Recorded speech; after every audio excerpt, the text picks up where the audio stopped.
How did I go from feeling hurt, insecure, victimized, surrounded by chaos, feeling personally attacked and traumatized, to now going towards peace, clarity, good terms, fun, and calmness? The answer to that is not so simple.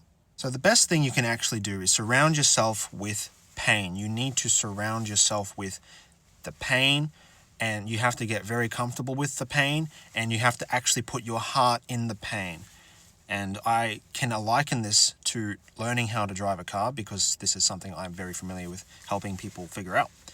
And when you become one with the pain, you become one with the practice, eventually the pain starts to go away and you actually start to outmove the pain. The pain becomes no longer this idea, when should I change the gears, where do I look, etc.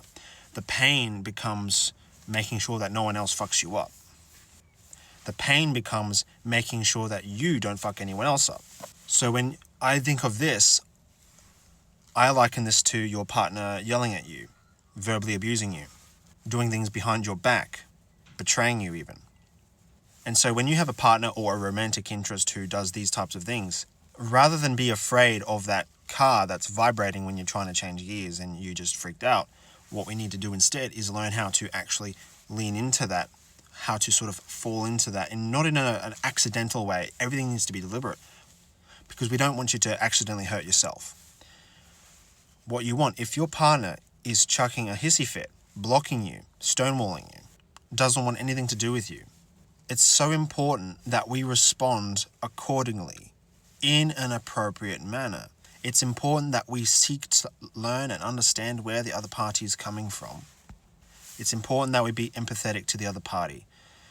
Because if we freak out during a moment of crisis, then we ourselves, we don't become one with the crisis per se. We become victim of the crisis. And then things happen to us. The crisis happens to us. But if we somehow flip the script, the crisis happens for us. The pain is there for us to overcome. The obstacle is there for us to challenge.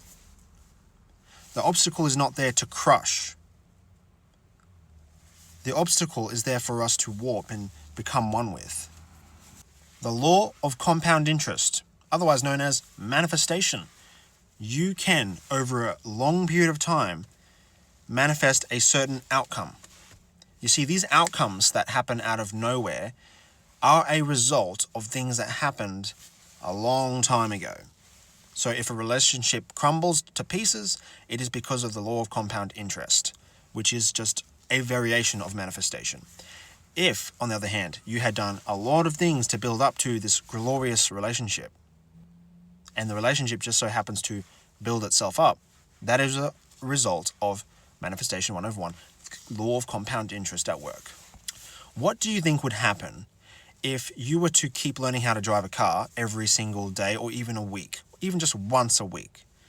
At some point, you would start to become more fluent, is the word we're looking for, fluent in learning how to drive a car, and then you'd be able to set sail on your own road. Likewise, if you were to be able to learn how to conflict resolute, enact mental espionage, carry out empathetic understanding, over time, these actions, especially during the difficult moments, will eventually compound into a result, into an outcome. That person whom you are feeling a lot of frustration with, that person whom you felt a lot of fear, chaos, and even perhaps some verbal abuse, or worse, you can feel like you want to throw everything out the window and just retaliate. Fight fire with fire. But if you see that person as human rather than a monster, and you react accordingly, you respond accordingly, with long-term thinking in mind, with an attitude of calmness and resilience, a state of non-action, non-reaction, a state of silence and simple listening, a state of not feeling butthurt when you get blocked or when you get stonewalled or when someone doesn't reply to you. You want to be in a state where you don't depend on the other person. Rather, you are only focused on yourself, what you are contributing. What did you do to lead up to this moment? The more you do these types of things, eventually you'll get a great outcome.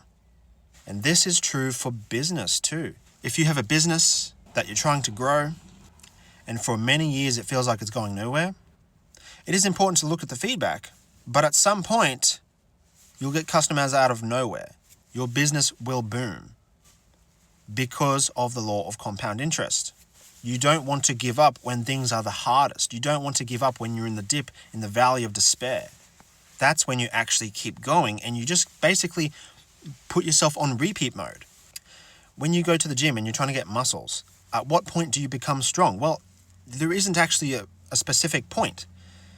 You just simply keep doing it and you don't stop. That's it. If you stop, then you never will ever get the muscles. And so if you stop doing what you're doing when you're trying to overcome crisis, when you're trying to overcome adversity, especially with a romantic interest or your partner, if you just keep being a calm and understanding person, over time, they will probably reflect that. At first, they're resisting that. At first, they're doubting you. Because for a long time, perhaps you yourself presented yourself to be stuck up in their eyes, too selfish in their eyes, a threat in their eyes. You probably saw a lot of TikTok and YouTube videos saying their fault was not with you, when in actual fact, the only person who has any fault is you. Because you have your contributions, and those are the things that you need to be focusing on. Your lane, in your car. You don't need to be focusing on what other people do. And so when you see all these TikTok videos telling you that you are not the problem, that you were innocent the whole time, that isn't true.